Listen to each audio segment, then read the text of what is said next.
You can't stop me now. Can't stop me now.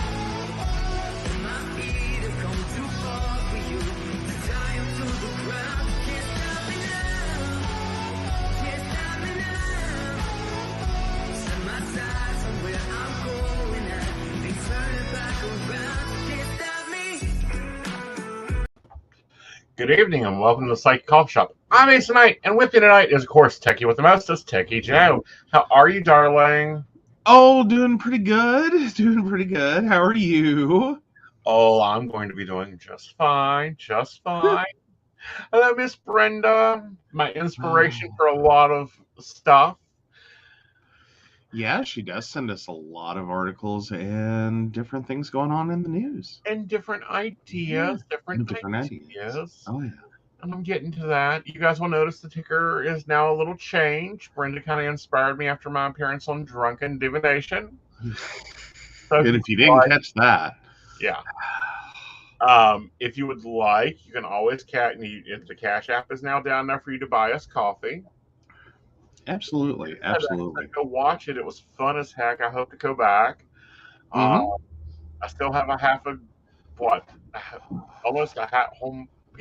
quart of coconut rum to kill. Oh, yeah. You got even more than that. Yeah. Yeah. So. Hey, maybe we should have that in here as, buy Aeson a shot. Well, that may be for the birthday stream. We will see. For the birthday stream. Okay. Yeah, Brenda's like, I was hoping to see you drunk, but...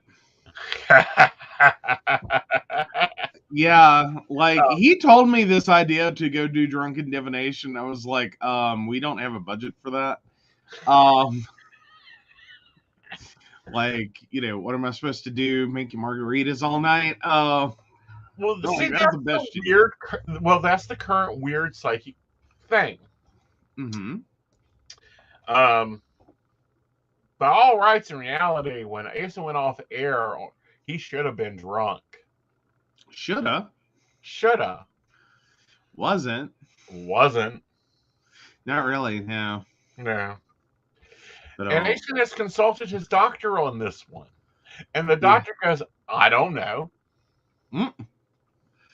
Go figure. No idea. Though, yeah. Other numbers of yours definitely said you had alcohol that night. No, they said I had pizza that night. No, they said you had pizza and alcohol that night. Yep. Yes, they did. They did. So, but it was a great time. I really liked seeing everybody. I liked hanging out. Really enjoyed doing that format. It was interesting. For those wondering, I took the tips and I've invested them. Yes, you have.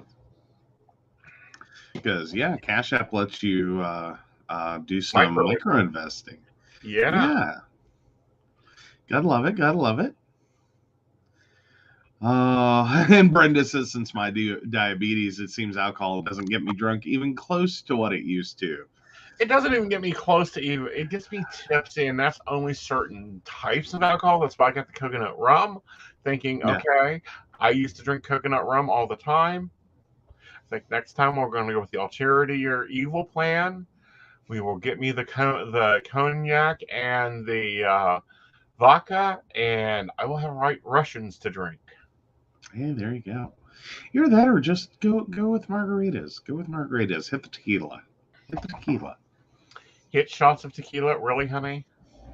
What? I'm just saying. That's a possibility. Yeah, I get a nice buzz. I enjoy the good buzz, but it don't even get you drunk. Yeah.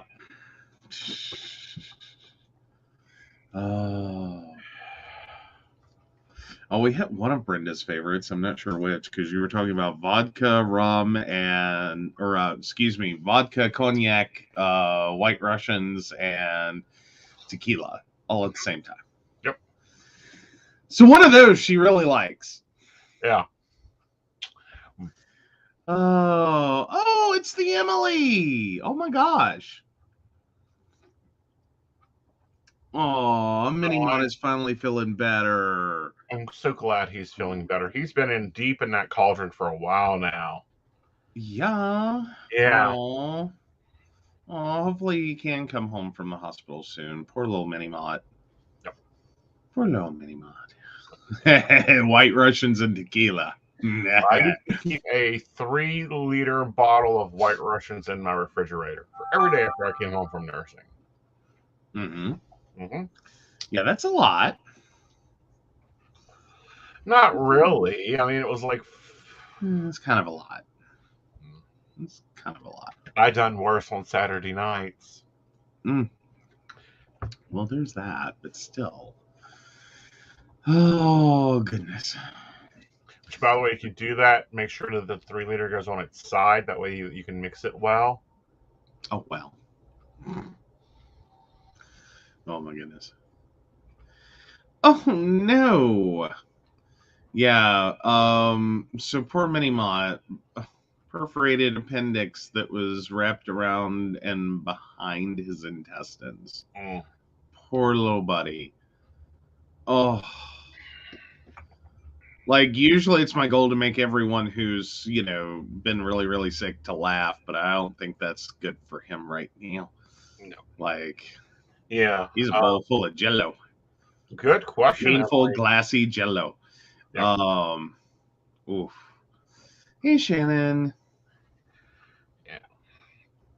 All right. So, in other news, Betsy was supposed to be with us tonight. She is unfortunately sick herself and will not be joining us tonight. I do plan to have her on again. Yes. Yes. So, Betsy Cerullo. Surreal. Sorry, I had to double check because you started to say Betsy DeVos, and I'm like, oh. I'm like, we have not gone so low that we're bringing on former education anti-secretaries. The name is tied into one another. I know, but like when she does come on air, I'm gonna make sure she shames you publicly for that one. That was a slip from hell. She will have fun. She is a wonderful, It's like wonderful calling me person. Techy Joe Rogan. Like, what the hell? Where do you think that came from? What?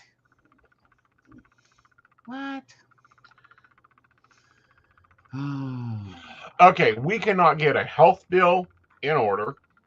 Uh-huh. We cannot get affordable housing, but we can get the Senate to approve daylight savings time permanent. Hey, you take what you can get. Like, I don't know. Like, sometimes you just take what you can get. But it would be nice if we could just, not go back and forth on time change. Because I'm sorry, is anyone else still screwed up from Sunday? Like, I am well screwed up from Sunday. I'm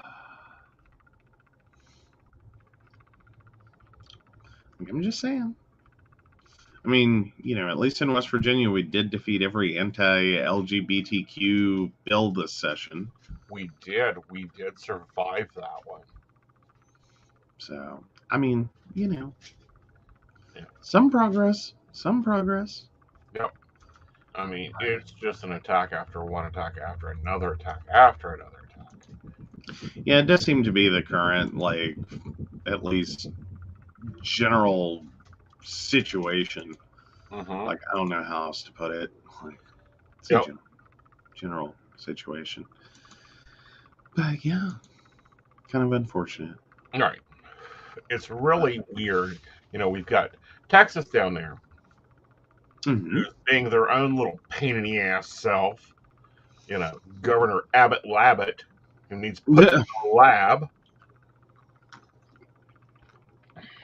Oh. Literally, for people that don't know, you can go to Mexico and have more freedom than you have in Texas. I want to bring South them back. Like, give them back Texas. Oh, God, no. No. No, I mean, Texas keeps threatening to secede, and then they look at how much money they get from the federal government versus how much they send us and realize that, wow, Yeah, they'd be broke. exactly. Unlike California, that can succeed and would hurt the United States. They could. It would actually hurt. We get the most money from California and send them the least. Yes. Like they're a pretty independent state. They're good. Like, just saying.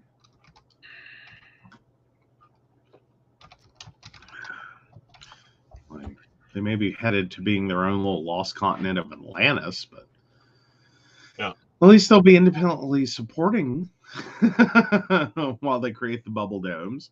You know. Yeah, what's interesting is when we start looking at returns on state, at how much value every state gets from the federal government. The most financially dependent states is New Mexico and West Virginia. Yep. Pretty much. Yep. The most independent states is Nebraska and New Jersey. Really? Really? Okay, New Jersey I can understand. Nebraska, okay, agriculturally I could see that. Right. I can follow that one. They're only a dependent score of 0.8.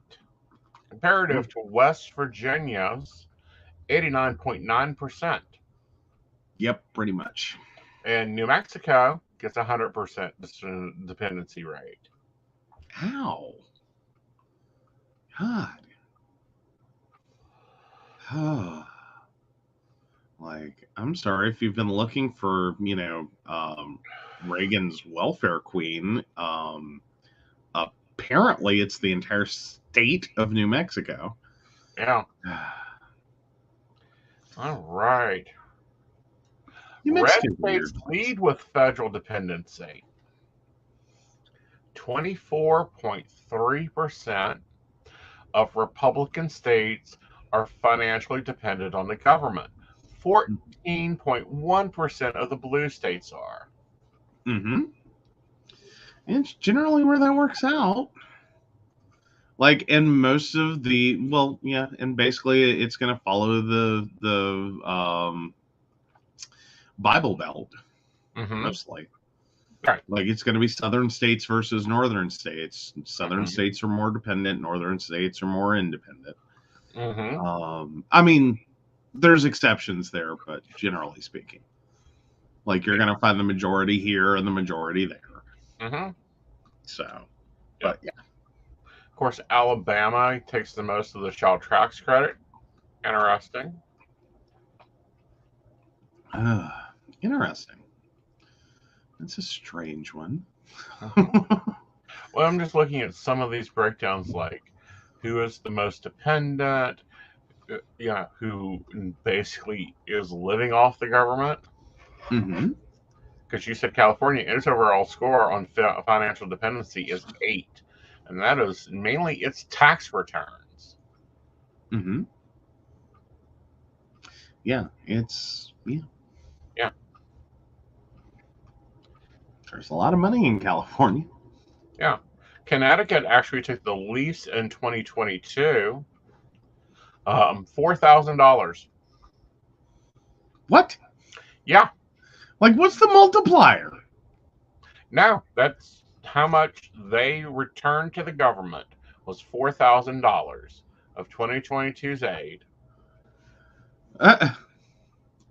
Like, they paid $4,000 more into the COVID aid than they got. Oh, wow. Well, I mean, it's nice when a town full of robots supports the United States. What? It keeps people from noticing. If you keep writing bigger checks, Right.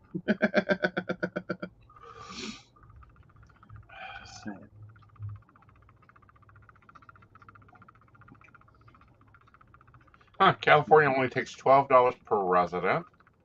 West Virginia gets a whopping $7,283 per resident. Where's my money?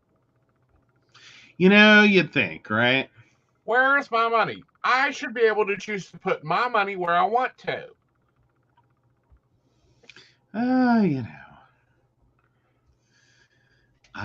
Probably somewhere on a road project. Probably going to involve a toll booth. Probably going to involve justice. Oh, yeah. It's probably went to his unpaid taxes to the federal government. Because, as you know, the federal government takes money away. Yeah, but it's not like he's going to pay taxes with it. No. They're holding it back. Well, yeah, but I'm just saying. Yeah. Like, no. Yeah. Like, bless your heart, he doesn't pay taxes. Like, even when he owes taxes, he doesn't pay taxes. Mm-hmm. Like, he doesn't pay anyone. Like, he went to the Trump School of Business right there. Right. Like, that's our great governor. Mm-hmm. Like, he most definitely will not pay. Oh, yeah, baby dog needs it, Like, baby dog needs it. Like, that is a high-maintenance fucking dog. Mm-hmm. Like, I would say she was a high-maintenance bitch, but that's her owner. Hey.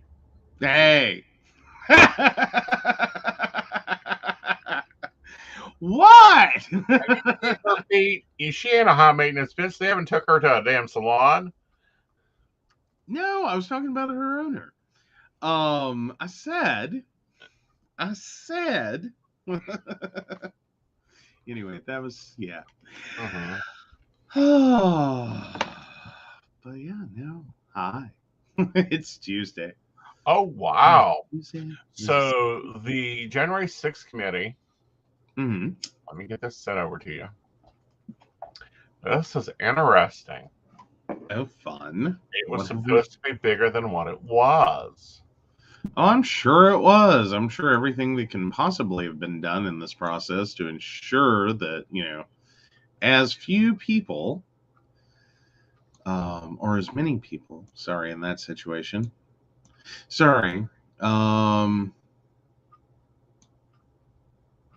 Oh, yeah, plan to occupy Capitol Hill buildings. Supreme Court on January 6th discovered by prosecutors. So, yeah. Yeah. Oh. Yeah, so prosecutors have discovered a written plan to infiltrate and occupy 6 congressional office buildings in the Supreme Court on January 6, 2021, as part of the federal investigation into Proud Boys leader Enrique Tarrio. According to his indictment and a source familiar with the case, the 9-page planning document titled 1776 Returns is mentioned briefly in the federal indictment filed last week against Tarrio, who is accused of orchestrating key participants in the U.S. Capitol attack that day. A source revealed more details than were previously known about the plan. Yeah. Oh, yeah. And so the unnamed person sending the documents to him, the revolution is important, the person told him, according to prosecutors. And he replied, "That's what every waking moment consists of. I'm not playing games." Granted, the written plan doesn't mention violence and contains 2 prongs, one called Storm the Winter Palace. Referring to go for it. Yeah, in which organizers would fill the buildings with patriots, and another called the Patriot Plan. The 1-page list of demands would be distributed in the streets, declaring, "We, the people, request a new election on January 20th, 2021, and falsely claiming the evidence of election fraud is overwhelming." Mm-hmm. Yeah. Where have we heard this? Oh, yeah. From a little Oompa Loompa who's still fundraising. Like, he is still fundraising for an election he lost. I don't know. Like, here's my deal, though, and maybe this is just really cynical of me, but I kind of prefer that he goes ahead and just keeps that fundraising money rolling in, because that is less money for hate going elsewhere. Exactly. At least it goes. Like, I'm one of those people. Right. I'm like, I unfortunately, like, I generally speaking have a big problem with scams. I hate to see those happen to my clients. I really hate scams of, people in the elderly community. There's way too many scams going on. But if you're this far down the rabbit trail and you want to just keep handing over money to a loser, like he lost. Like, but you want to keep playing with, like alternate reality and alternative facts. Right. Because, I don't know, you need help. Because I don't know what else to call it at this point. Like, if you're still backing this, I think it's a cry for help. Right. You know what I mean? Like, what else do you call it? Like, can someone else give me a word? Like, this is, like, I'm sorry, this is got to be borderlining a mental disorder. Right. Like, and I don't say that lightly. I'm not saying that hilariously or jokingly. It's like, dear God, how far down this bunny trail do you want to keep going before you realize, no, seriously, he lost. Right. It's over. Presidency gone. Like, what do you need? Yeah, and we're quite glad that it's gone, and here's why. Not just because it's Trump, Mr. Idiot himself, but he's the one that saw Putin as an assistant, as a partner. Well, and we said even then, trying to buddy up to Russia is always a bad plan. Like, basically, what the world needs out of Russia is for it to just, like, stay home, keep warm. What it needs out of Russia is Putin's head on a silver platter delivered to the Queen Elizabeth herself. That's what needs to happen by the president of the Ukraine.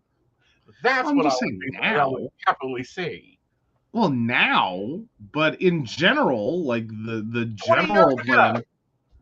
No, I'm saying the general plan for Russia, like everything that anyone needed out of Russia, has been just stay home, stay warm, stay safe. Like, that's it. Just you know what I mean? Like, just stop. Right, because if we go off of this Winter Palace thing, and looking at that 1920 thing, technically, if we want to go down the line of history and royal families, Queen Elizabeth is the head of state of true Russia. I mean, living. Well, possibly. Not possibly. She's the third cousin of the last Tsar, so therefore she is the Queen of Russia. Well, I mean, again, more so, what we fundamentally need out of Russia, or needed, like, that ship sailed. But what we needed was just stay home, stay warm, stay safe. Right. Like, stay out of everyone's flipping problem. Right. Because it's Russia, and Russia does not show up to do good things. Like, I mean, Russia just never has. Like, Russia is like that friend that you have that, like, they show up to your party and you first want to know who you have to unfriend for inviting them. All of us. And then you have to figure out how to contain the damage. Like, you're not even going to try to force them to leave. You're just pre-planning how to contain the damage. Right. Like, that's Russia at a party. Right. Like, generally speaking, like, it's never good when Russia shows up. It's like, oh, crap. Like, it's also your first warning sign that you might have screwed up. Right. Like, when Russia shows up and they're on your side, like, you've screwed up. You've so screwed up. Right. Now, I'm going to throw this one over here, and this is quite interesting for those that are using that are Door Dashers. You might want to look at your rewards program because for every 100 miles you drive for DoorDash, they're going to give you an extra $5. Oh, yeah. So DoorDash offers gas rewards program for drivers, says customers won't bear the cost. So they're starting a gas rewards program to offset rising prices at the pump. The food delivery company is taking a different approach than Lyft and Uber, which are raising consumer costs to assist drivers. And all U.S. delivery drivers will be eligible for 10% cash back on gas through a prepaid business Visa debit card. Right. Yeah. Meanwhile, hopefully they are properly informing their insurance companies, because let me tell you now, you are driving commercially at that point. Mm-hmm. Like, you better get that insurance right, or you're so not covered for shit. And it's going to pump your cost on insurance. Like, it's one of those things. I don't have a problem necessarily with Uber or Lyft or DoorDash or, like, name your service. Right. But you are fundamentally turning your car commercial. Mm-hmm. And, like, that's a hidden cost in all this. Right. Is, like, you've got to make sure it makes sense to you. Otherwise, it's just going to eat you alive, especially now. Mm-hmm. Like, holy crap. And I mean, $5 on 100 miles, like, thank you, it's something. And the 10% back on, a Visa debit card is nice. But that's a lot of money. Well, let's do some math. Let's throw you into real life. Okay. We'll see how much of a rebate this is. Give me a minute to get it up. All right. I saw at the pump today the gas we normally buy is $4.09 a gallon. Mm-hmm. Uh-huh. Okay. So for $4.09 a gallon, mm-hmm. That was how many miles in Princess? In Princess, the 2016 Kia Soul, that's roughly 29 miles per gallon. Okay, so that's roughly within 100. So 100. So you're going to get a little under 4 miles or 4 gallons per 100 miles. Okay. So times that by 4.09 equals 1411. Mm-hmm. Okay. Take back that $5 they're going to rebate at you. Mm-hmm. Yeah, on a Kia Soul, it's not bad. Right. But you got to realize now, on the Kia Soul, that was mostly highway driving we were doing that allowed us to get to, because now technically the car says it gets higher gas mileage than that. Mm-hmm. And outside of West Virginia, that may be true. Like, if I were flat landing it might have done better. But realistically, with our mix of highway and around town driving, it was roughly like 29 miles per gallon. Now, when we were just in town driving, we were getting way lower. Right. But let's say, 3 Well, because you got to factor in, like, how much are they idling? How much of this is stop and go traffic? How much of this is, like, I would say the average DoorDasher is not getting 27 miles to the gallon no matter what they're driving. Like, they could drive a fucking Prius. I don't think they're getting 27 miles a gallon. We'll go 3.5 gallons for 100 miles. Mm-hmm. And times 4.09 minus 10% minus $5. For every 100 miles, they're spending $7.88. We redivide that by the 325 that we were spending. Mm-hmm. It's an offset. It's probably close. Yeah. Well, I'm saying, though, is cost-wise, it probably gets close to where they were pre-gas price hikes. Right. However, I mean, it's still one of those, like, I appreciate that they're doing it. Right. But it is one of those costs that anyone doing deliveries, you really got to stop and do the math. Yep. Like, tips are nice. And you know, working, you know, and getting a set amount per delivery is nice. Or, you know, driving, you know, like whatever you're getting paid to do that involves driving your car. It's nice, but you got to be really careful. Right.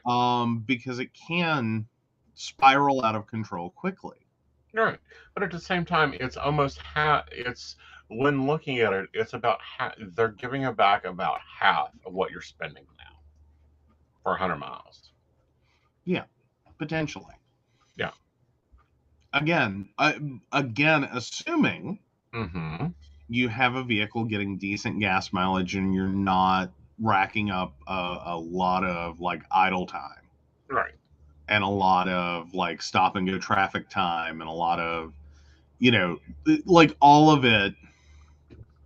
Like, believe me, there's a lot of times that the reason that we have 27 miles per gallon is because I'm really thinking through, like, do I need to be running the car right now?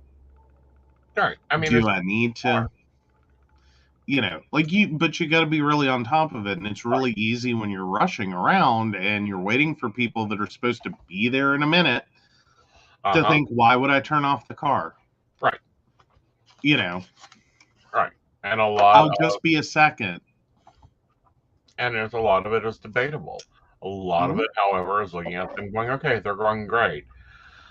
All right. So, hi, Tina, and hi, Merbear.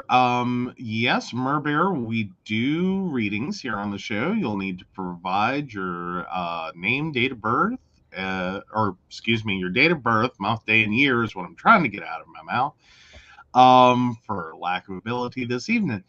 But yes, and then he does specifically request that you ask a question, not general readings, not just, you know, that, like, get a little more specific.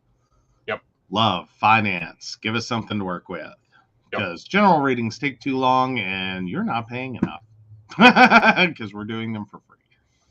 Although, take it away, Vanna.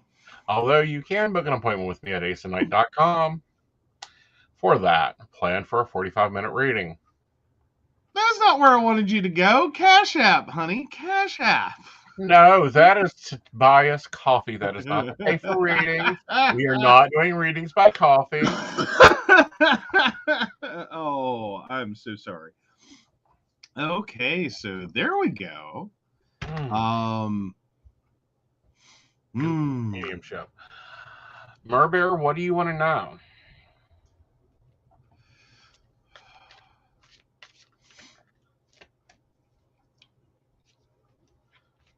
Like, he doesn't do grandma's cookie recipe.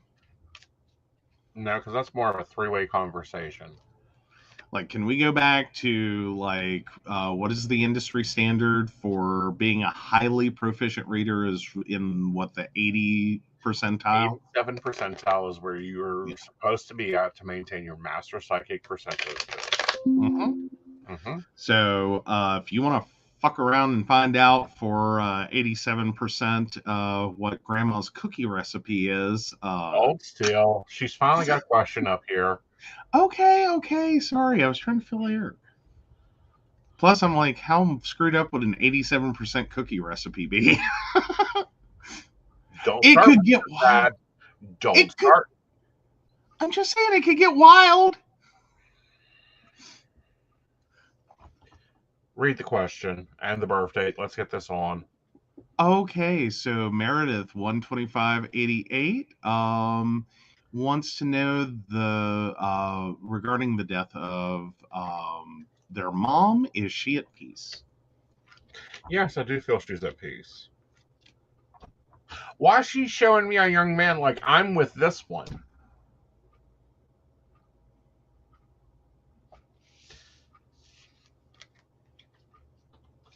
This would have been someone significantly younger than her, would have been a family relation, and it would be different for her to be with.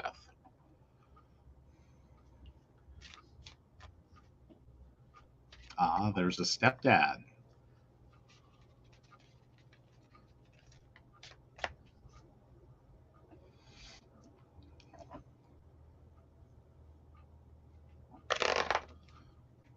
Okay. But she is at peace. She does come and visit. And she's all excited that she's with the younger dude.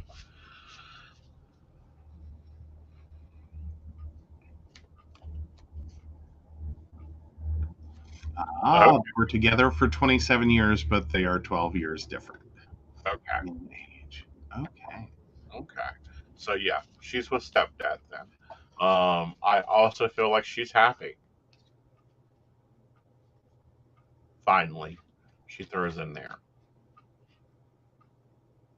Yes, this is in spirit.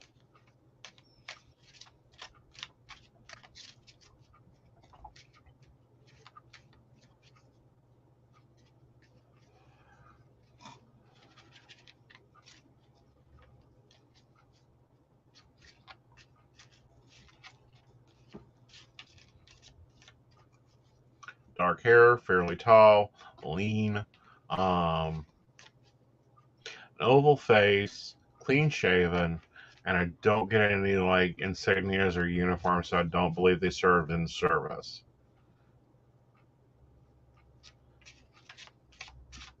Okay, so the stepdad is still alive, so possibly their nephew. Possibly. But again, she's safe, she's comfortable, she's setting into her life there. Okay. Okay, I'm gonna give this to you, and I'm gonna go ask what would be equal to her sister, because her sister will know. Or show the sister this, and the description will match.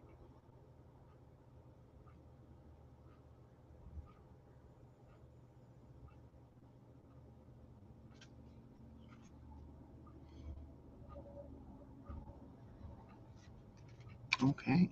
Okay. All right. Well, let's go ahead and take the other two questions. Okay, and I think these are both Kathy. No, her sister, not your sister. So I believe Kathy, 72862. Stephen and I are heading to Texas to visit our middle son. And do you see me getting my puppy? Also, I re-signed all the papers and had my signature notarized. They say then they now have all the records. And now do you see the mesh coming before the next 2 months? All right. So first off, I think the puppy is on its way. I think the trip to Texas does much better than what you're thinking. And then looking at the mesh thing, I think that will be handled now. Awesome.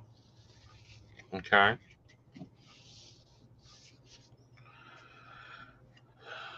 And sorry, I'm joking about the grandma cookie recipe. Like, I wasn't trying to make you mad with that one. Like, I just always think it would be like getting one of my mom's recipes. Like, good luck. Like, mom's recipes were already probably like 50% guesswork with, like, if you read them. Her recipes that I've seen are fine. Like, Not Alaska. Do I now? It's not Alaska. Well, there you go.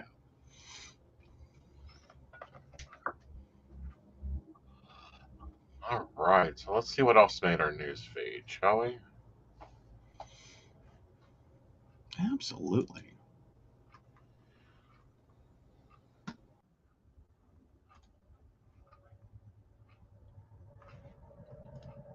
Well, he popped out.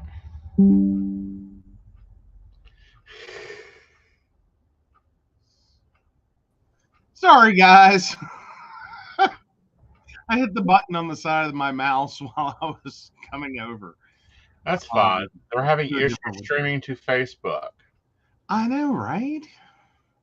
All right. So let me get out a link to on YouTube. So what? Excuse me.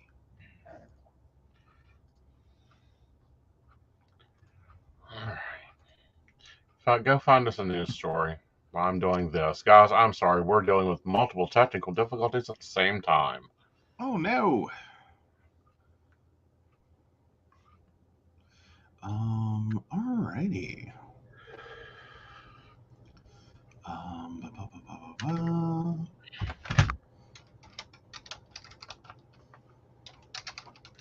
Oh, and everything is just Russia.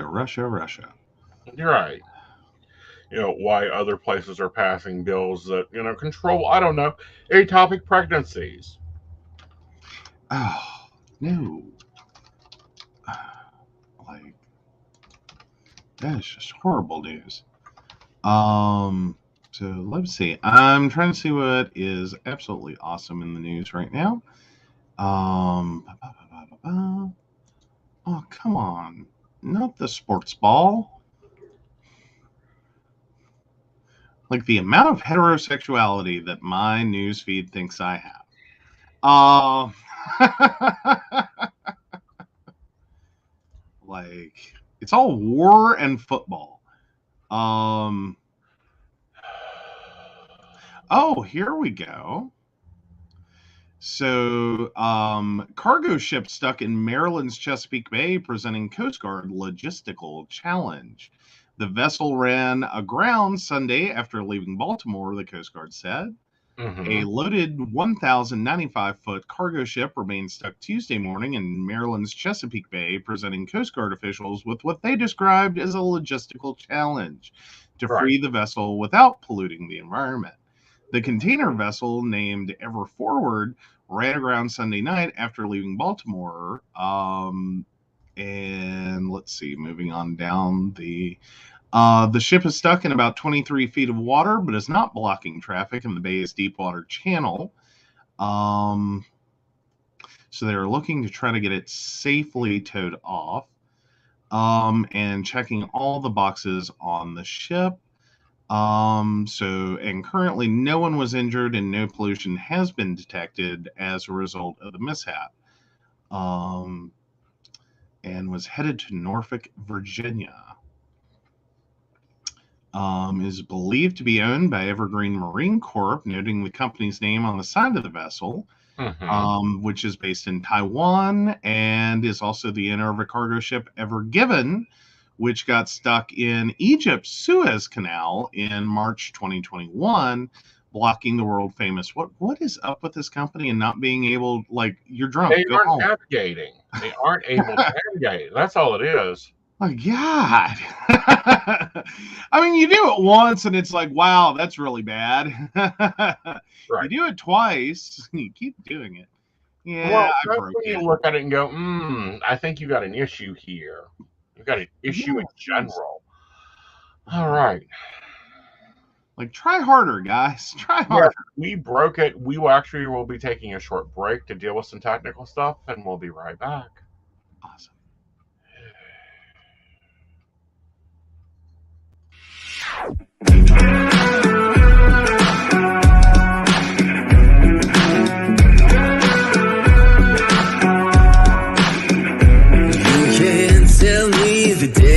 Stacked. You can whisper behind my back. You can show me how the odds are up against me all day long. But I've been through the fire and come out alive, and there's no more fear in my eyes. Oh, now I'm rising, and you can't bring me down. You can't stop me now.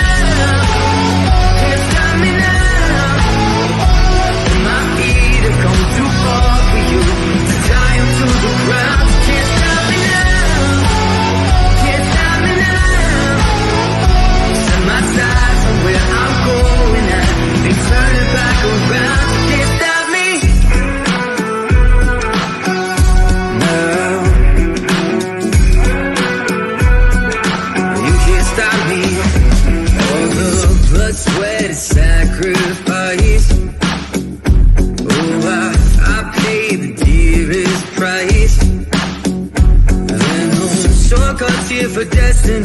I'll take the long way proud. Oh, I know what I've earned, and now it's my turn. Lighting the fuse, let it burn. My time is rising, and you can't bring me down, can't stop me now. Okay, so apparently we have lost a good bit of our Facebook audience. Guys, come on back over to YouTube.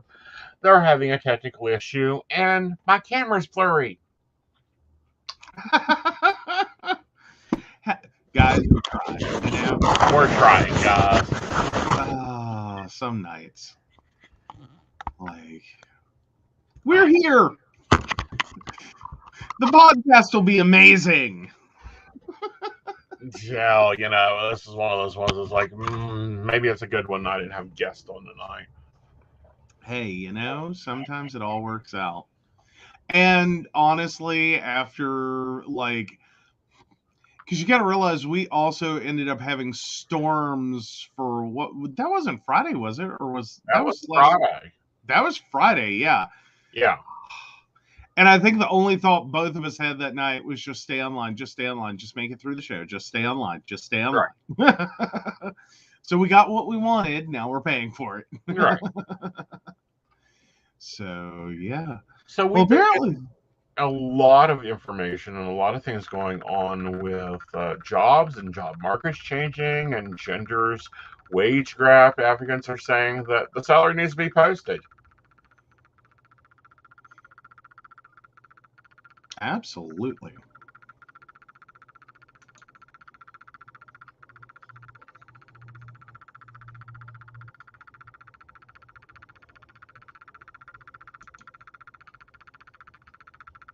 Yeah. Sorry. Getting there. Yeah. Taking me a minute. So making employers share pay in job postings could narrow gender wage gap, advocates say. After years of little progress towards pay equality, more states and localities are passing pay transparency laws that eliminate the secrecy around salaries and could be a powerful tool for eliminating the gender pay gap. Tuesday's Equal Pay Day is the first in a series of days across the year that highlights how little progress the country has made towards closing the gender pay gap. Pay transparency, requiring employers to share pay minimums and maximums for job postings, is considered an effective mechanism to close that wide, persistent gap. And some of the most far-reaching legislation has come in recent months, with bills taking effect in Colorado and passing in New York City. Advocates believe pay transparency laws and framework of new bills could drive a push for federal legislation and amass enough data to create the first database of gender pay disparities in the U.S., which would give workers more negotiating power when applying for jobs. Absolutely. And, you know, I find it interesting, and, you know, I kind of got into this because of our guest that we were prepped for.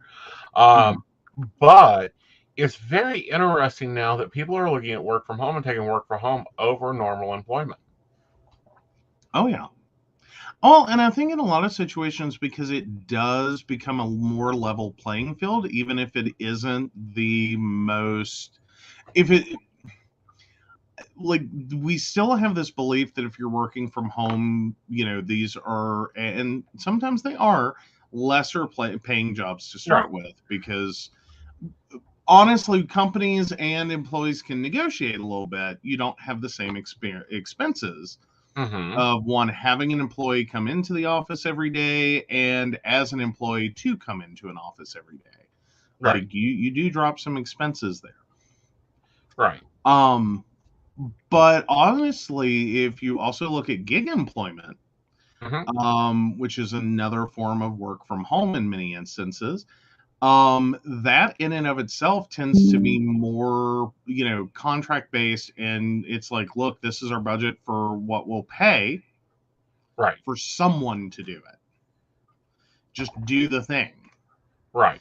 So you are more likely to have less care and concern, perhaps, for who you're hiring that job to. Plus, generally, you might be able to actually take on that job, and not actually have to be seen by your employer long enough for them to effectively get through the entire employment process without that employer, in that instance, the work for hire company, even knowing enough about you to make those kinds of judgments. Well, what I find even interesting, what I'm waiting to see happen, is for a very long time there's been a differential, a multi-level differential. One, especially with gig economy, there's a differential when it comes to gender and the pay gap, and then with gig economy, I could literally be making California money living in New Mexico. I could literally be living, move to a place that has lower cost of living and still be making the same amount of money. I've joked about moving to Costa Rica where it's cheap for me to live. I can even have a full-time maid at the salary. And I think we're starting to see the world respond to that, and people are starting to make those choices. Now, with that does come some exploitation of those lower cost of living areas. Maybe to their benefit, maybe not. We've seen West Virginia try to incentivize people moving to West Virginia due to our lower cost of living, etc., and work from home, work remotely opportunities. To basically import people who are already doing this into the state, to incentivize that move into the state. It can be beneficial to the places that one would effectively be exploiting for the lower cost of living. Right. Not that this is really new. Right. We've seen this for years in a different form, which is you'll see a lot of people that will work the big city job for a number of years, build up a decent 401k, and then leave the big city, in search of a job. Maybe it makes a little less, but they're leaving with that 401k that they can turn into a house. At prices they would have never seen in that big city.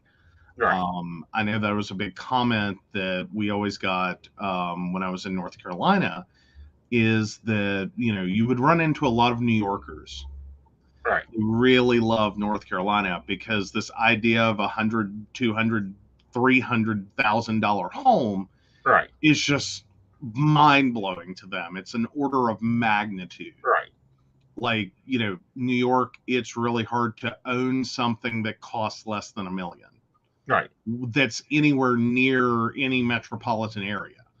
Right. Like, you're going to be in the boonies of, the back of beyond of New York, to even think lower than $1 million. Right. So to come down to like an area like, Raleigh or, Greensboro and like, 300, 400,000, potentially you have a really nice home at that, a really nice school district, a really, like slower pace of life. That was another comment from New Yorkers. Like, start combining all that together and then looking at the cost of living and, the basic plentifulness of jobs that you can find that will keep you comfortable, especially if you already own your home. Right.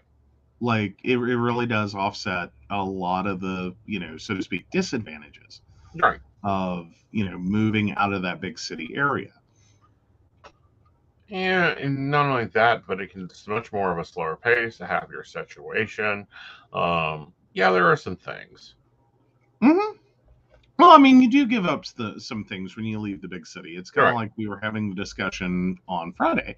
Right. That, there's advantages and disadvantages. Right. There's advantages to living in the city. There's advantages to living in the country. There's there's disadvantages too. Right.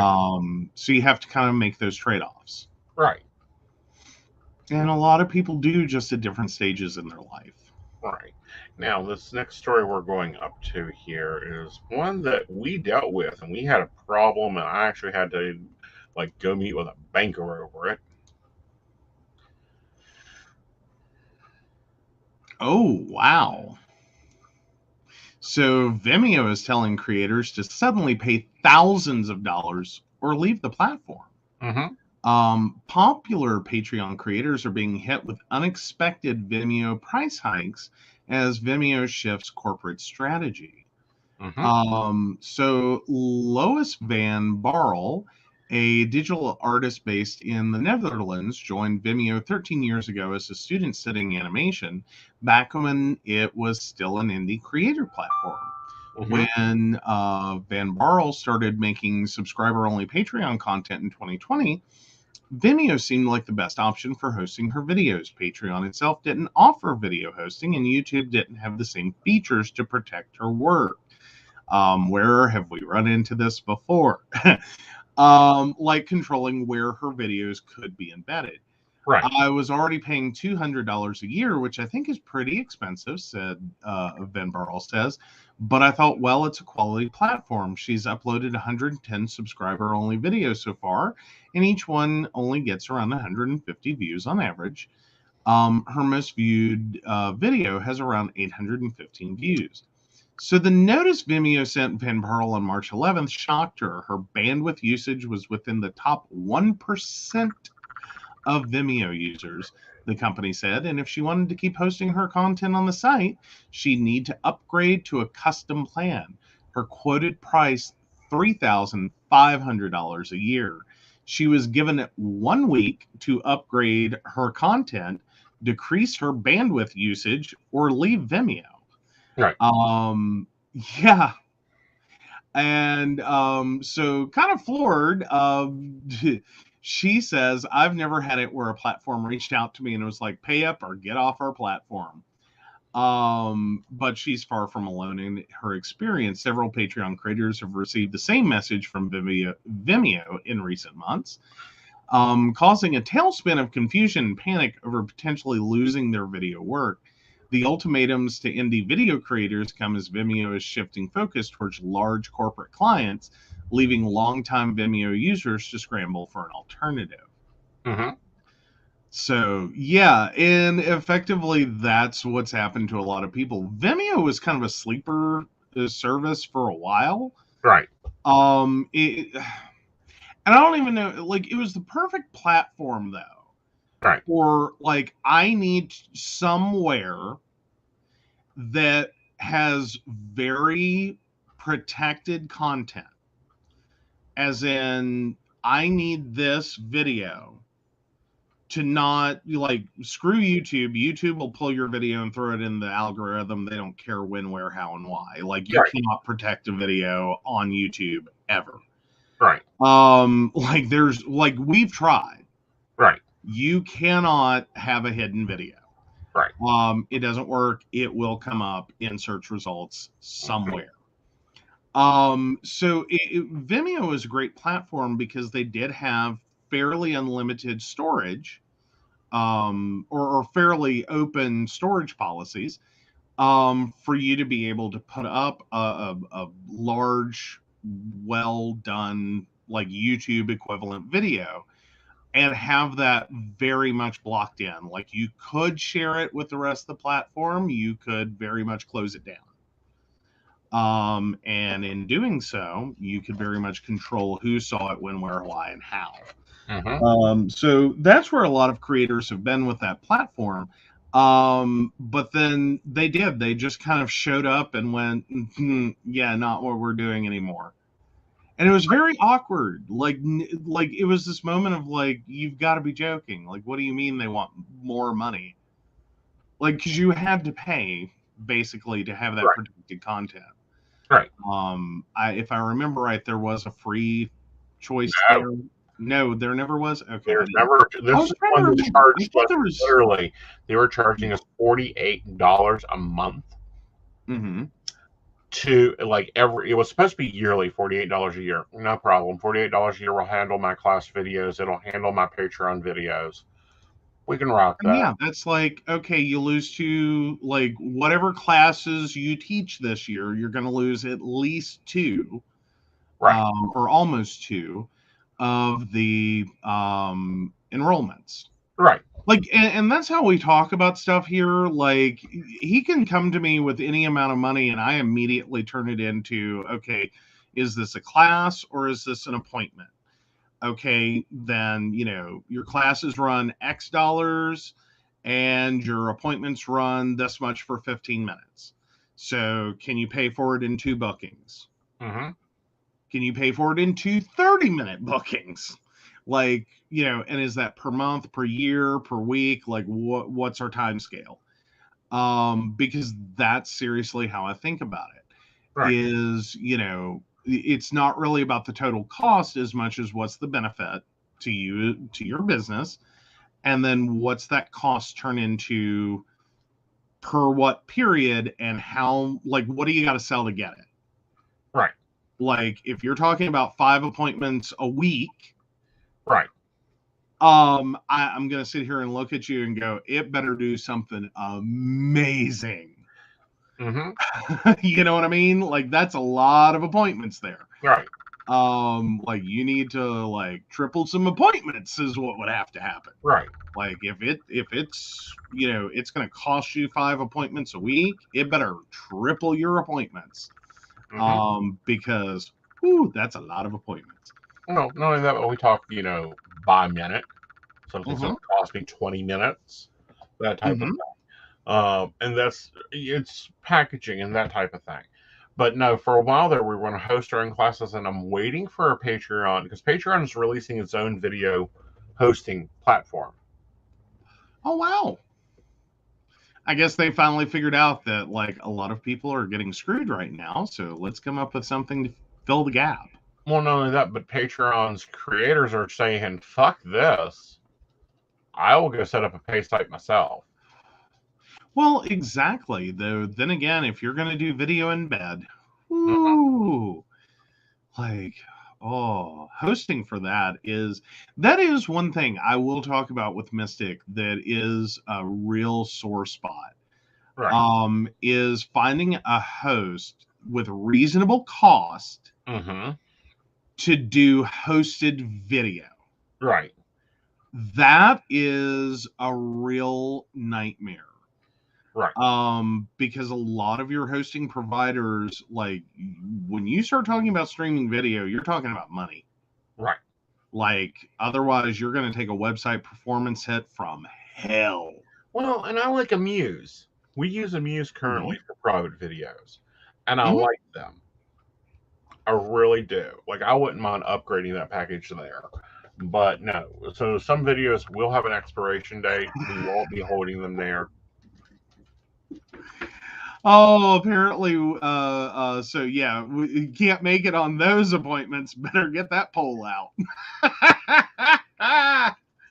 Yeah, if it's 5 appointments a week, that's where I'm like, no, I don't know what you're talking about. Like, that's a lot of appointments. That's a lot of appointments. Well, and it's like that thing I sent you earlier today, and it sounded really good, but $11 a month. Oh, yeah.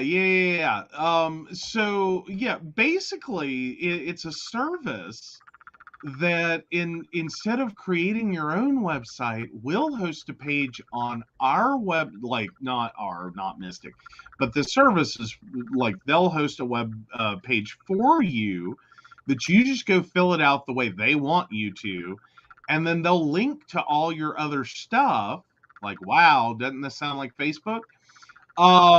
Like, seriously, create a Facebook page. Like, my God, it's free, and it's got to be pulling better flipping search results than that site is. Like, the SEO alone, just go create your, like, if you're a business and you don't have anything, nothing, start with a Facebook page. Always start with a Facebook page. Please start with a Facebook page. Like, you have no idea how much that helps for a business. Like, here's your 2 freebies. You want 2 freebies from Joe? Here's what they are. The first one is, if you have a business, please create your Facebook page. If you are an independent professional, public speaker, public figure, etc., please go get your public people page, your person page. Not, I'm a Facebook user page, but your public figure people page. And you know, run that first. Like, get all of that happening first. Second, your second freebie here, please go grab your business on Google My Business. Like, if you own any kind of small business whatsoever, please. It's fairly quick and easy. The most painful part is they do verification that you are like registering a legit business, as in they're going to mail you a postcard to that business address. So you better be able to get mail there in order to verify. Other than that, it's not a painful process. Like, it really is easy. Definitely improves the number of people that'll hit your business pages. Every time I have done this for a client, they sit in awe and amazement. Right. Like, they start getting clients that are like, I found you on Google. I found you on Google. I found you on Google. Same thing for Facebook. We go set up someone a Facebook page. People start finding them very quickly. These are your two biggest world search engines right now. Right. Hate to say it, I still don't believe that Facebook is a good place for searching, but people do it. Right. You find a lot of stuff, and your business better be there. So that's your Joe freebie. Right. I've probably given you guys this one before, but hey. Right. But, you know, so if you're a small business owner, if you're in business, one, make sure that it's very clear what you do, where you do it, why you do it, and when it's not yours. And the other part of that is getting your public image out there. Oh, yeah. Like, write poetry, you need an author's page. Don't care.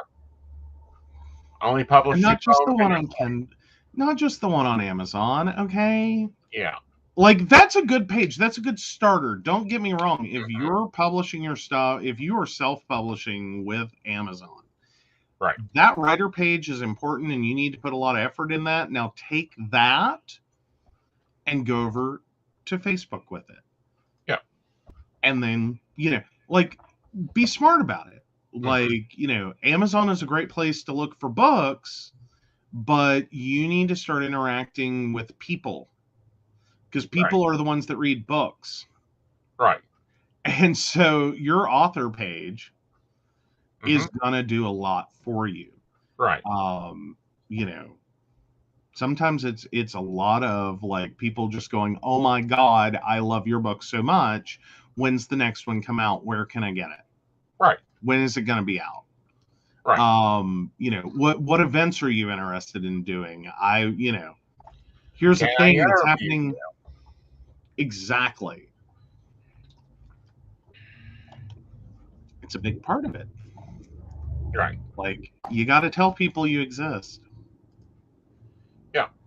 You got to, you know, get out there in the new world of social media, which is always fun. Oh, absolutely. I'm not saying it's going to be lovely. It's not all going to be lovely. You're going to get some annoying people. Like, that's just given. It's like, if you work events, you're going to get annoying people. Like, you're going to have a little, like, if it's the digital equivalent of if you make jewelry and, you know, you go to events, and there's always that sticky fingered little kid. And I don't mean he steals or they steal. I'm talking about they literally are sticky. Like, this is what little kids do for like at least like 13 to 14 years of their life, is they're just sticky. No one knows why. Right. They're just sticky. They're like flipping like slime hands. You know what I mean? Like the little toy. Anyway, they're like that. Yes, we love it when you see you places. You're not who I'm talking about at all in the annoying people thing. But no, there will be people though. You will get the digital equivalent of that, like of that sticky fingered little kid who just wants to touch everything. And, you know, so yeah, you have to also learn how to be like, you know, hi, thank you so much for your interest. And, you know, then you learn to buffer your table so that there is nothing of value at like 5-year-old reach. Right. Like ever.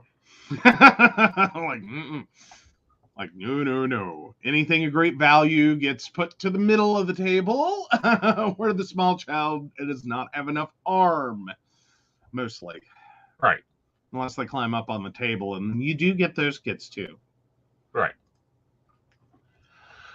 All right. Oh, there's a good, fun one I want to ask. Sorry, it just popped through my head. Have you ever been in an event and had a mom change their child on your table? No. But did you see that response? There are rules for when I am reading live in person. No coffee cups on my table. The ashtray goes to the left. Get used to it being on the left because that's where it goes. You can come sit at my table. I'm going to smoke if you don't like it. Well, there's other psychics that don't get to see that. I'm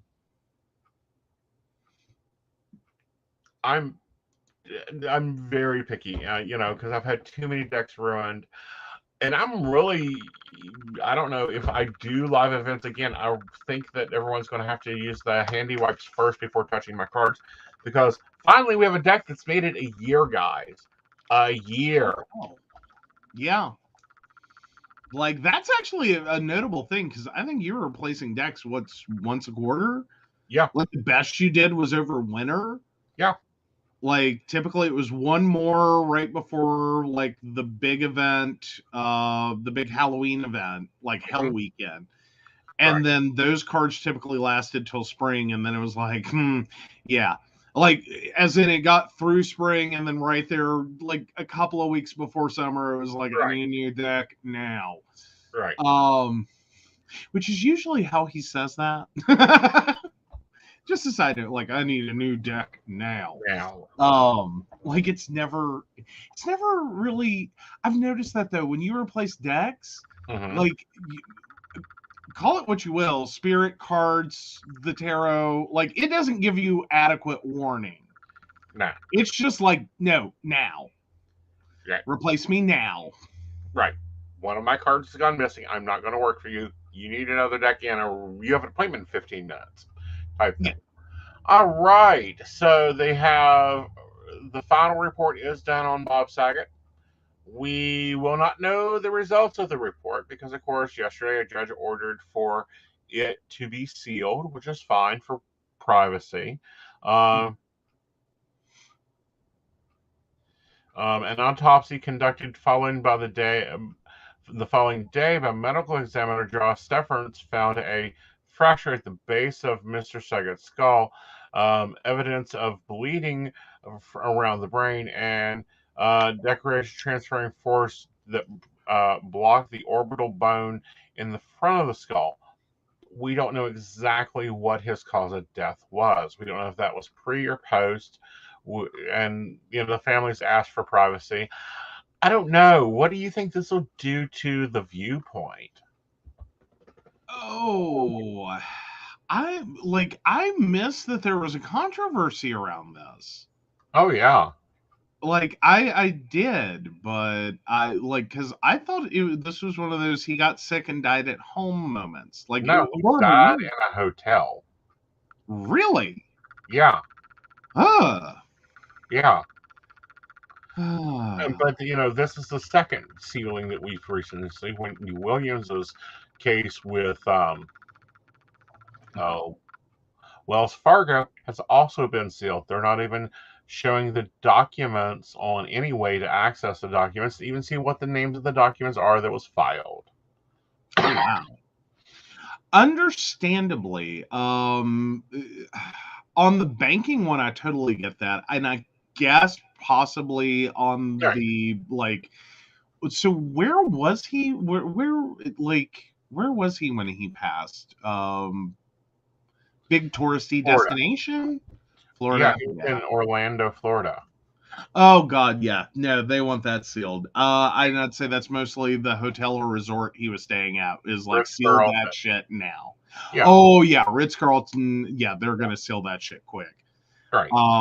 Because it is one of those things, like they don't want the room number getting out. They don't want to become like the spooky attraction where Bob Saget died. You know what I mean? Like hotels are notoriously tight-lipped on like guest death. Right. Because it's a squeamish thing for people. I mean, you know, no one wants the room where everyone dies. Right. Like, you know what I mean? Like, no one wants that room. So yeah, I can see they could very much want that shut up quickly. Right. Well, like, he died. It was unfortunate. Have a nice evening. You know, just onward with life. And I can see the same thing with Wendy Williams. She's dealing with a major bank that's taken a lot of egg to its face already. Right. And the bank is the one that did it. Oh yeah. Well, and the bank knows the like this is gonna be the biggest fucking settlement ever. Not that we'll ever know how much the settlement was, but like there's so much egg on like the bank space for the Wendy Williams situation. Yeah, I'm sure they wanted that sealed quickly. Like, stop talking about it. Yeah, like, oh, this didn't work. Why didn't this work? Oh, don't talk about it. Oh yeah. All right. So we have a question from Crystal. Looks like you're already shuffling there. Yeah. All right. Oh no. Okay. Crystal, all right. I'm going to tell you. I need a question about him. What do you want to know from him? Because it's a three-way conversation. Think of a party line. I need to know what information you want from him. Because, you know, weird dude shows up at your house, he better at least have a question for you. Like, and not be selling, like, Avon cookies. All right. So, we will be moving on to Am I the Asshole? All right. Am I the asshole for turning my husband's gaming room into an office? I'm just going to go ahead and say yes. But all right, let's see where this one goes. My husband is out of a job, has been for months now, and doesn't have any money because he spent it all on gaming gears and animals. I'm the breadwinner right now and recently was given a work from home job. We have 2 kids that understandably make a lot of noise, so there's not a quiet spot in the house except the bedroom. But my husband refused to let me work from there and said that 1, it makes me look unprofessional, and 2, he doesn't want to be restricted from this space. I asked if he'd let me take his gaming room and turn it into an office temporarily. He said no. I had a fight with him and ended up moving his gaming stuff into the bedroom. He found out and lost his temper. I told him he left me no choice, especially after I offered a compromise to share the room. But since he plays at random times, he said no. He kept yelling at me, calling me irresponsible and a dictator. I firmly told him that this is part of the house, that is my space too. But he said, no, your space is the kitchen. Oh, I'm going to change my original answer like that right there. No, buddy, you lost your game. This pushed me to lash back at him, and he left, but said by the time he got back, everything needed to be put back. He came home drunk, so I didn't want to fight with him. He then kept ranting about wanting his room back, even after I tried to convince him to play in the bedroom all he wants. Yet he's not having it and wants the atmosphere his gaming room has. Am I the asshole for this, or is he being unreasonable? I'll give him the room back if it turns out that I am the asshole, okay? So some clarification.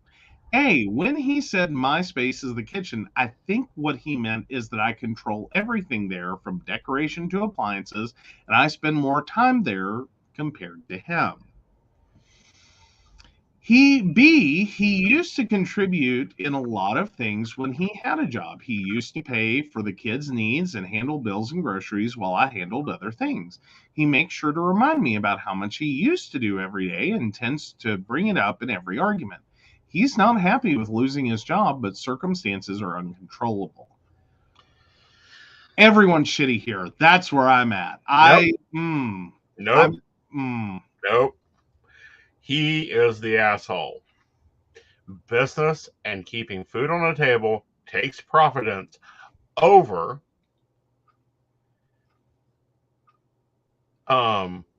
gaming. Yeah, I like that's where initially I'm still there. like no, like initially I think that's what he really needed to get quickly was that Right. no. She really needs this space, or you've got to figure out something. Right. Like you got to figure out a different compromise for a different space in the house where she can reasonably work. Like, hi, unfortunately, this is a work from home job, and she needs that space to work. I get that. Right. I get that. I do think, though, her attitude on this, though, is like if you reverse the genders on that. Oh, honey, my stance still stands. You know my opinion. I've threatened to take out the living room. Oh, well, no, I get that. But what I'm saying is, if, like, some of this, though, is she, like, the hard line she's taking, though, Right, is one that doesn't really... the way she's approached this is what I'm saying is also part of this issue. That, like, she's gone very, like, I make the money around here. I'm the one that makes the decisions. I'm, like, and it's like, careful with that. Like, I understand that's the current situation. But, like, judging by some of how your husband's reacting... That's not how like, she went at this. She went at this very peaceably and said, okay, I've got to have an office.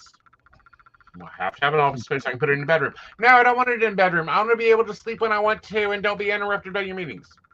Fine. Okay. No, I get. Believe me, I get. Like, this has been a horribly, like... like, this is one of those, like, he doesn't want to compromise, and I get that. Right. And I get that, like, she's like, okay, but I need something. Right. Like, you got to give me a room somewhere. Right. We can't take the children's bedroom away. All right. Like, Point blank, he's an asshole. He needs to get off his ass and go to work.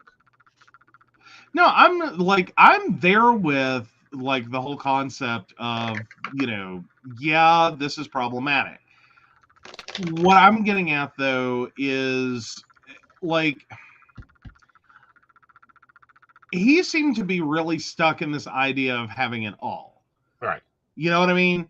Like, he's gotten used to the way that their life has been, the way the house was used, etc. I don't think he has any appreciation for the fact she's now working from home. At the same time, he's not working. Right. In addition, it seems like they have a secondary level of problem there. Right. Is that, you know, they went from being a 2-income household to a 1-income household. Right. He's done a lot of irresponsible spending, and I get the gear grinding that causes. Right. At the same moment, though, she does kind of seem like this is like somewhere in her frustration with how he mismanaged his their money. Right.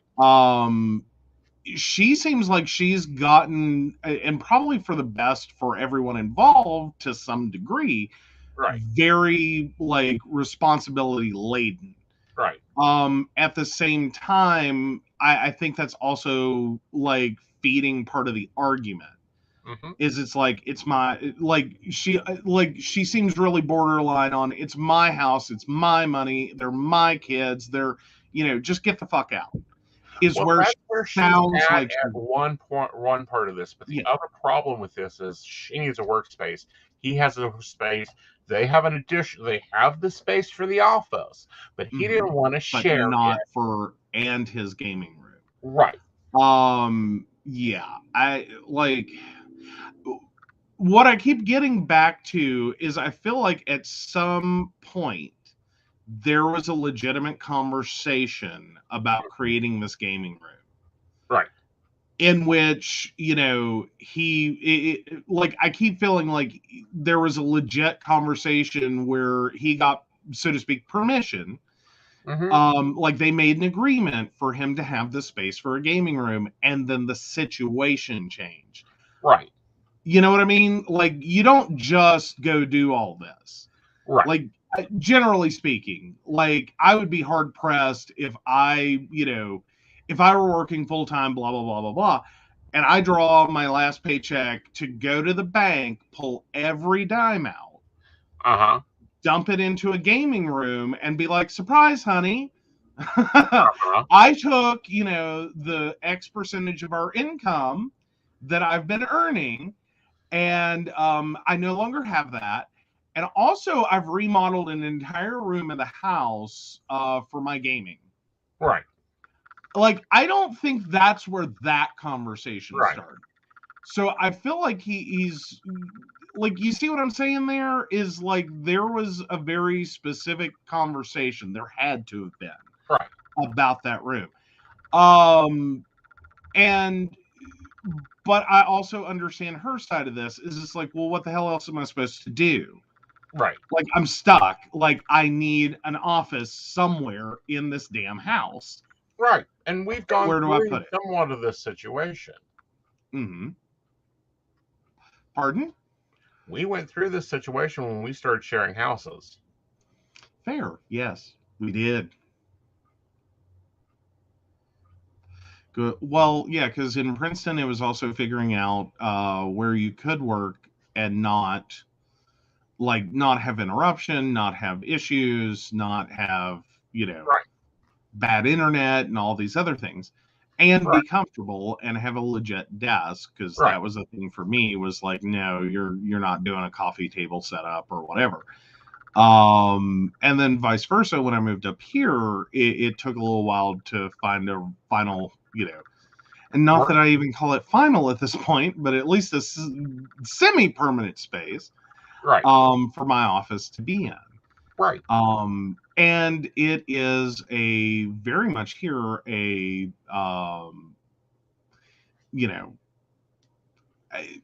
it's a struggle with space. Right. Like, it's not a huge, like, we're like, if you think we're in a 3,000 square foot house, I hate to tell you, we are not.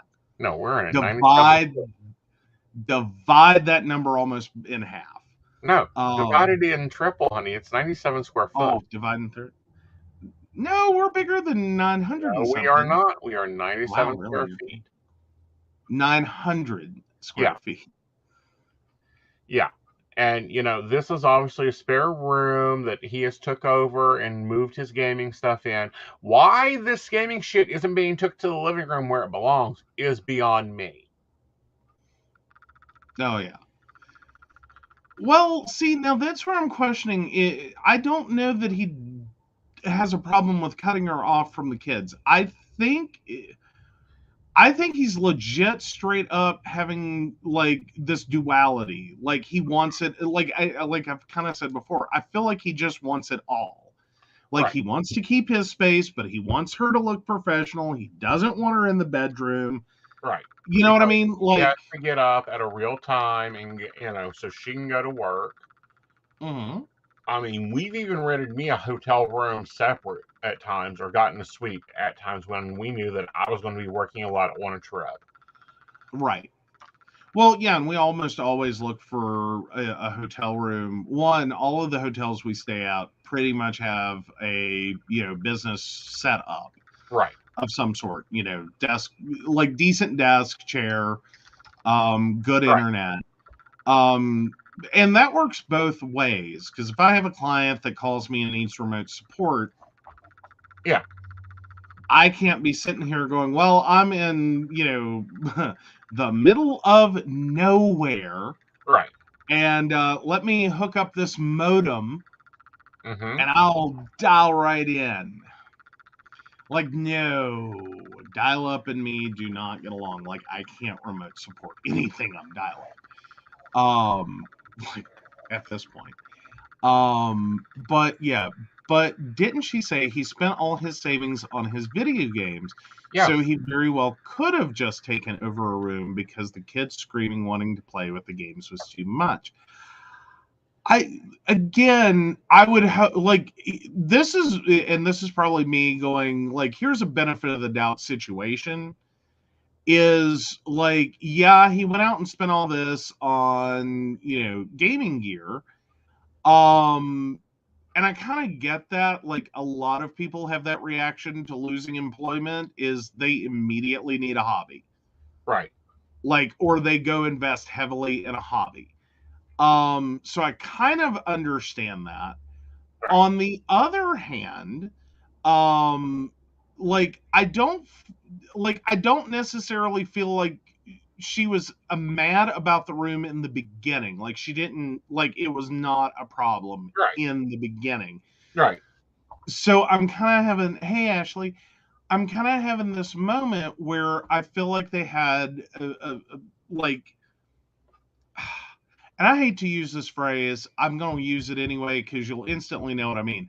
I keep having this feeling like he's having this moment of like Indian giver. Mm-hmm. Like, you told me I could have it. You told me I could do this. We agreed that I could do this. You were on board with me doing this. You weren't mad about me doing this. Mm-hmm. And then Mm-hmm. now you're coming back. You're taking the room away. You're doing this. We didn't plan for you to get this work from home job. You know what I mean?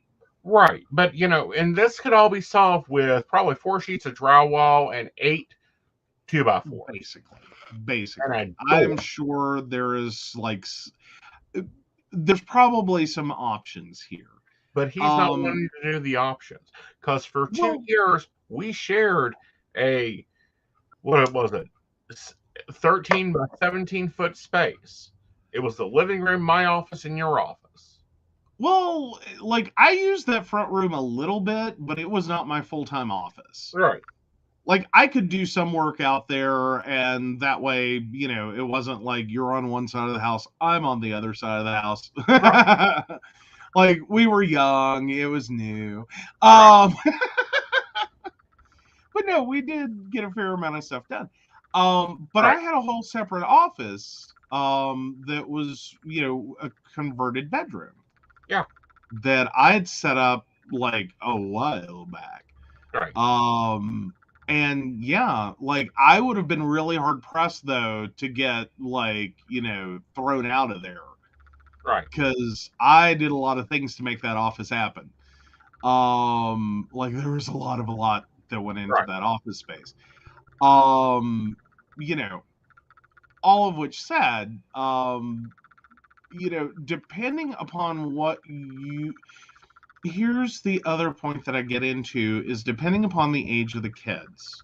Mm-hmm. And not necessarily just about kid noise, mm-hmm. as much about, like, what are we talking about in terms of gaming gear? Mm-hmm. Like, because there's a lot of, like, we know a lot of different forms of gamer. Mm-hmm. For some, it's just, this is really expensive computer equipment. Mm-hmm. This is really expensive gaming equipment, like, different consoles and all of that, or antique consoles, or, what would now be considered legit antique games. Mm-hmm. As in, these go all the way back to the 90s. Like, one, you're not buying another one by going to GameStop.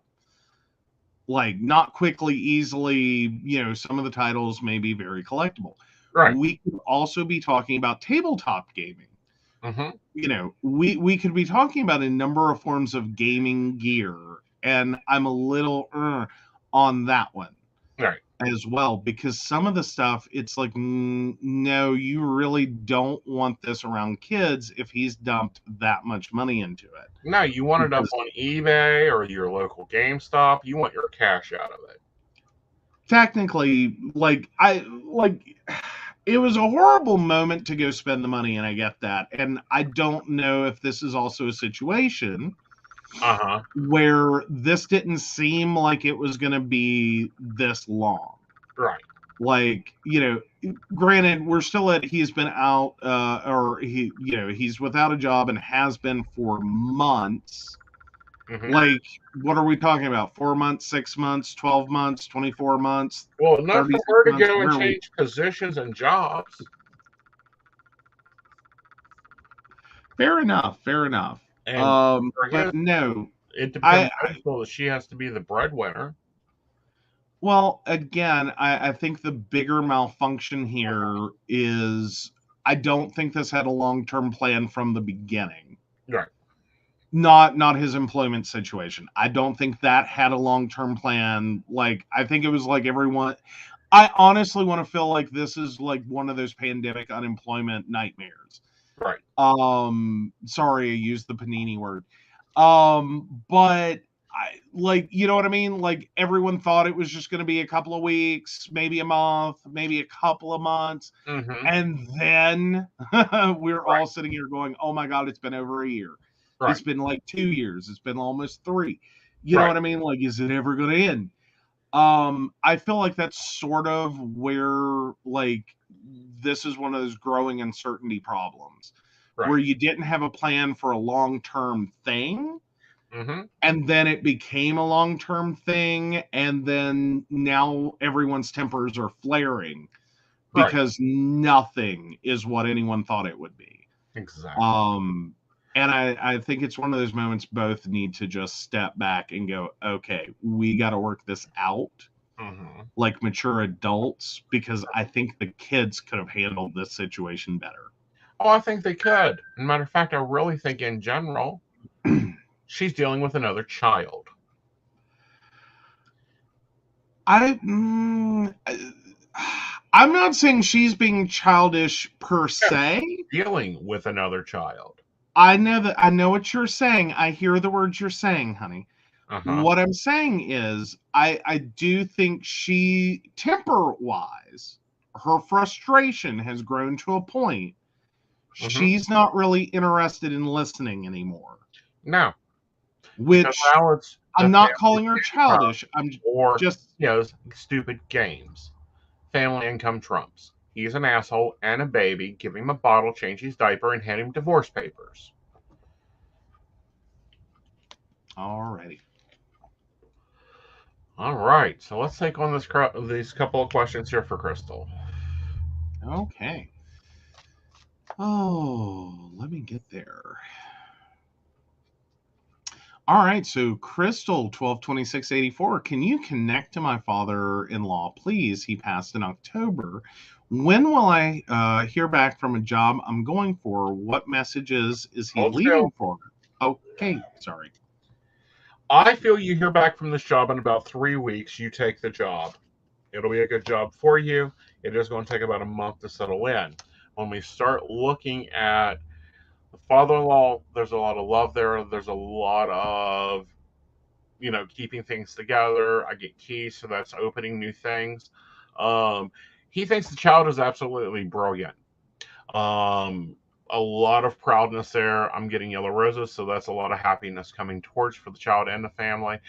And he tells me he ain't missing a thing. I don't know why y'all keep thinking he's missing anything. He ain't missing a thing. He's right up there with it. All right.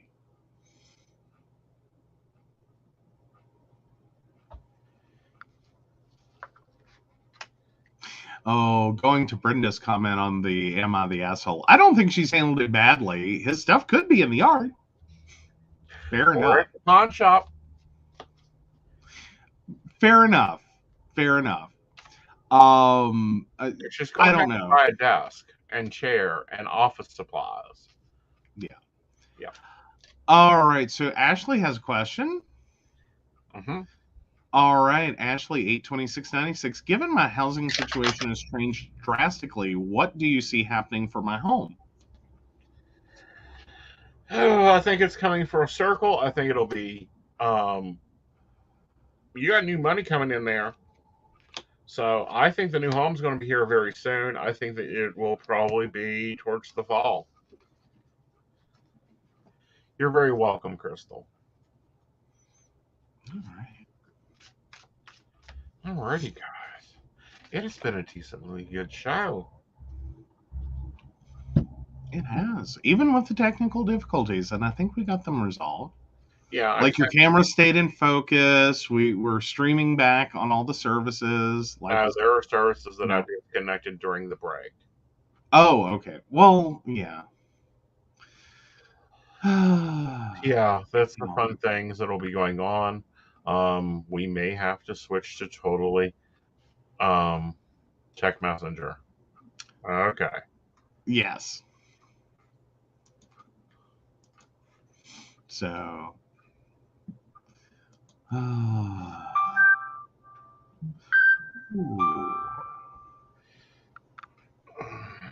Someone's getting messages. I'll be getting them here in a minute.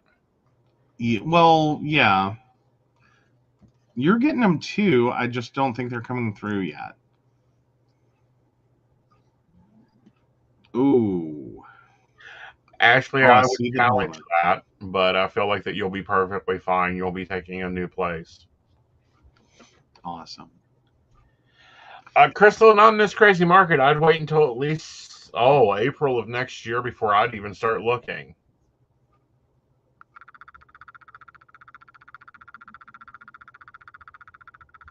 Yeah, it's not a good time to buy. No, not at all. Like, you're going to be you're going to be spending money for a home that is going to be probably a fourth of the value of what you spend. Mm-hmm. Like, because honestly, I think we're headed to another housing bubble. That Right. There's just the prices on the houses and the quality of the house don't mesh. Right. Like, it's a seller's market. It's just too much of a seller's market. Right. All right, and Ashley asks, what's the vibration? We are getting a vibration sound. I noticed it here a little while ago. It's very much like a wobbly fan. Yeah, that vibration is a lot of our technical difficulties going on. I'm in firm support and belief that we are under some problems technically, so we're hoping that I will not spend hours having to edit this. But guys, we're going to wrap it up. We're going to pack it in for tonight. We hope that you guys have enjoyed the show. We will see you actually, Lady Gwen will see you tomorrow night. Coffee and Tea is on Thursday with me and Dottie. And then, of course, we will have the ever-loving Mountain Bears episode. Hi, Dottie. Speak of the devil, and she appears. It's always amazing. Hey, y'all use the same line on Drunken Divination, okay? Yes. Like, God, she's going to get a complex. Yeah. Oh, my God. But anyway, we will see Joe back on Mountain Bears on Friday night. Mm-hmm. I'll be around. We got coffee and tea. We're going to be serving up some shade. Absolutely. All right, guys. You have a wonderful evening, and we'll see you. Let's get our Patreons in here. What the hell am I thinking? I know, right? You try to leave them out. So, of course, we want to thank Beverly Walker, Mika G, Kathy, Mary Winfield, Brenda Bryant, Ashley Guest, Shannon C, Shannon D, the ever-wonderful Lady Gwendolyn, Charles Shaw, and Dottie the Psychic. If you'd like to learn more about us, the show, or how you too can become one of our baristas by joining Patreon and becoming one of our supporters, please check out PCSPnetwork.com. Yep. See you guys later. Bye, y'all. Bye.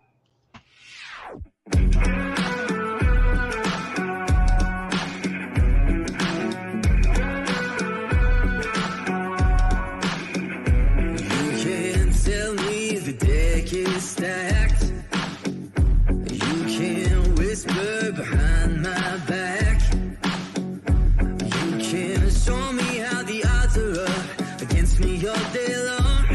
But I've been through the fire and come out alive, and there's no more fear in my eyes. Oh, now I'm rising, and you can't bring me down. You can't stop me now.